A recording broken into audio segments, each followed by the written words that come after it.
Mtihani wowote unapotungwa lazima uzingatie uhalali, na huo uhalali ndio utasaidia katika kuleta matokeo chanya au utasaidia kuleta tathmini chanya ya ujifunzaji na ufundishaji wa mwalimu. Kuna walimu wengi wamekuwa wakitunga mitihani bila kufuata wala bila kuzingatia uhalali wa maswali. Sio walimu pekee, wakati mwingine hii imekuwa ikitokea hata katika interviews tofauti. Unakuta mtu ameenda kufanya mtihani kwenye interview fulani, lakini unakuta ule mtihani haujazingatia uhalali wa aina yoyote. Kuna aina kuu 4 za uhalali katika upimaji na tathmini. Uhalali wa kwanza ni uhalali wa maudhui, uhalali wa pili ni uhalali wa dhana, uhalali wa tatu ni uhalali wa uso au muonekano, na uhalali wa 4 ni uhalali wa kuangalia kigezo.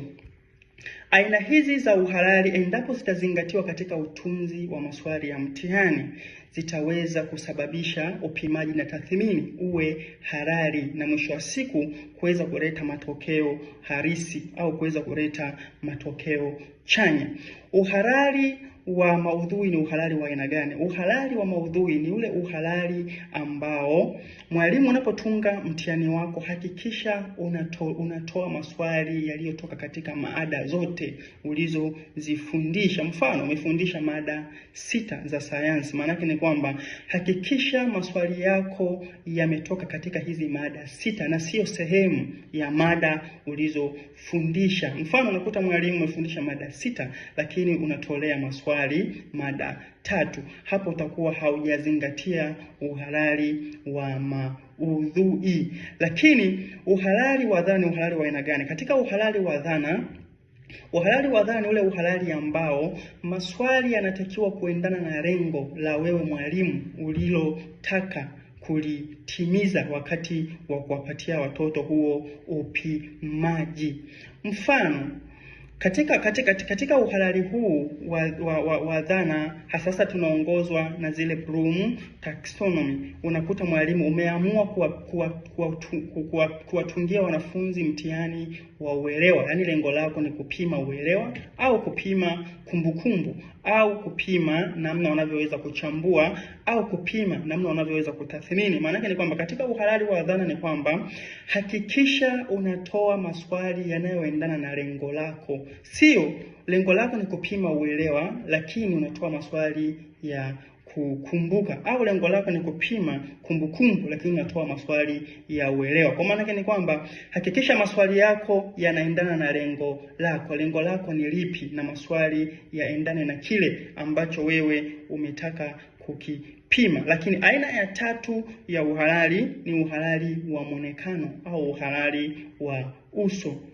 Katika uhalali wa muonekano au uhalali wa uso, maana yake ni kwamba mtihani unatakiwa kuendana na somo husika la mtihani au mada husika ya kile ambacho unataka kukitoa. Mfano, huu ni mtihani wa sayansi, maana yake ni kwamba maswali yanatakiwa kuwepo maswali ya majaribio ya kisayansi na sio maswali ya English kwenye mtihani wa sayansi. Au mfano ni mtihani wa hesabu, hautakiwi kuwa na hadithi lakini unatakiwa kuwa na maswali ya hesabu. Au ni mtihani wa Kiswahili, unatakiwa kuwa na maswali ya Kiswahili lakini sio maswali ya sayansi. Kwa maana ni kwamba mtihani husika unatakiwa uendane na maswali yanayotoka katika somo husika, lakini sio mtihani fulani uwe na maswali ambayo yapo nje na somo husika. Huo ndio uhalali wa uso au uhalali wa muonekano. Lakini katika uhalali wa 4 tumesema ni uhalali wa kuangalia kigezo. Katika uhalali wa kuangalia kigezo ni ule uhalali ambao umegawanyika katika sehemu 2. Maana yake kuna ule uhalali wa sambamba lakini pia kuna uhalali wa utabiri. Katika uhalali wa sambamba ni ule uhalali ambao mtihani utakaotungwa wanafunzi wakaufanya Alafu baadaye wakakaa baada ya muda fulani wakarudishiwa mtihani ule ule. Matokeo yanatakiwa kufanana yaliyopatikana kwenye mtihani wa awali na ule mtihani wa pili. Let's say mfano wanafunzi wamefanya mtihani wa hesabu leo Jumatatu. Maana yake ni kwamba baada ya siku mbili au baada ya masaa fulani wanaweza wakarudia mtihani ule ule wakaufanya. Maana yake ni kwamba ule mtihani, matokeo yaliyopatikana katika mtihani ule wa Jumatatu unatakiwa ufanane na matokeo yatakayopatikana katika mtihani wa awamu ya pili. Hapo tutasema kwamba mtihani wako umezingatia uhalali. Lakini endapo matokeo yatapishana mbali, maana yake ni kwamba mtihani wako haujazingatia uhalali katika utunzi wako. Lakini kipengele cha pili katika uhalali wa kuangalia kigezo tumesema ni uhalali wa jaribio, uhalali wa utabiri. Katika uhalali wa utabiri maana yake ni kwamba upimaji unaofanyika sasa kwa lengo la kutimiza mahitaji ya wakati ujao. Maana mahitaji ya wakati ujao yanatakiwa yaendane sasa na ule upimaji uliofanyika sasa. Mfano, unakuta ni shule inataka kudahili wanafunzi waingie kidato cha kwanza, lakini haiwadahili moja kwa moja au haiwaandikishi moja kwa moja kwenye ile shule. Watataka wafanye mtihani kwanza kama interviews. Maana yake ni kwamba ataenda mwanafunzi, atafanya mtihani, watatoa matokeo ya kwamba huyu mtihani amekizi vigezo vya kuendelea na nini?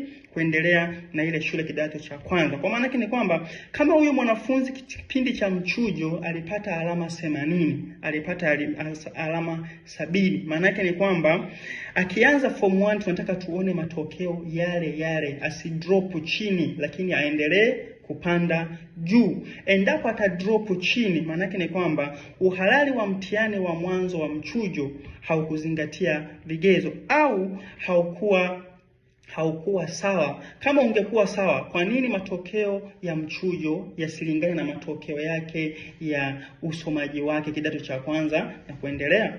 Au mfano mwingine unakuta ni vyuo hivi ambavyo vinadahili wanafunzi. Unakuta ni chuo kinadahili labda wanafunzi waliopata 1 na 2 peke yake. Maana yake ni kwamba wao wametumia kigezo cha matokeo yao ya kidato cha 6. Maana yake ni kwamba sasa matokeo yao kidato cha 6 tunataka tuyaone katika performance zao kipindi wakiwa wanasoma nini? Wakiwa wanasoma chuo. Kama alikuwa na 1 kidato cha 6, maana yake ni kwamba tunaamini ni kwamba anapoingia first year, second year, maana yake ni kwamba matokeo yake yatareflect kile alichokipata kidato cha nini? Alichokipata kidato cha 6. Endapo haitakuwa hivyo, basi uhalali wa mtihani uhalali wa mchujo uliofanyika unakuwa hauko sahihi. Ushauri wangu kwa walimu, mwalimu, jaribu kutunga mtihani unaozingatia uhalali katika upimaji na tathmini kwa wanafunzi, na hii itakusaidia wewe kuweza kupata matokeo